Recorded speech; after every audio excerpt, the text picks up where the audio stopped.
Real Madrid bu yay transfer pəncərəsində daha bir neçə futbolçunun keçidini reallaşdırmaq niyyətindədir. Bugün işə gələrkən oxuduğum xəbərlərə əsasən, Kral klubu Stuttgartın yarım müdafiəçisi Angelo Stiller üçün tezliklə rəsmi təklif göndərəcək. Bununla yanaşı, Como klubunda çıxış edən Real Madridin yetirməsi Nico Pasta Kral klubuna qayıtmağa yaxındır. Real Madrid bu futbolçu üçün çox az məbləğdə ödəniş edərək onu yenidən komandaya gətirəcək.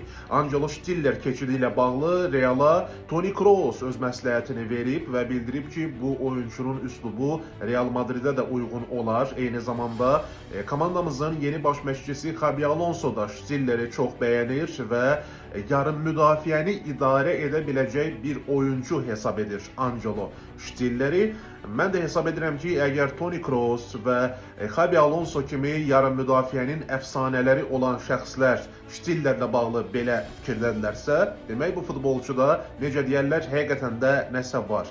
Siz əgər aranızda Stiller'in oyununu izləyənlər varsa, öz fikirlərinizi həmişə olduğu kimi şərh bölməsində yazın və bu videonu ətrafınızda olan digər madridistalara da yönəldin. Onlar da bu potensiyalı keçidlərlə bağlı ələxsus Stiller'in Real Madrid'e gəlib gəlməyəcəyi ilə bağlı öz fikirlərini bölüşsünlər. Deyirlər ki, bu yay transfer pəncərəsində Florentino Perez transfer bazarında əməlli başlı addımlar atacaq. Nə yalan deyim, biz bunun üçün çox darıxmışıq. Real çoxdandır transfer bazarında ardıcıl bir neçə keçidi reallaşdırmırdı və ümid etmək istəyirəm ki, bu yay atılan addımlar nəticəsində komanda yeni mövsümə daha güclü başlayacaq.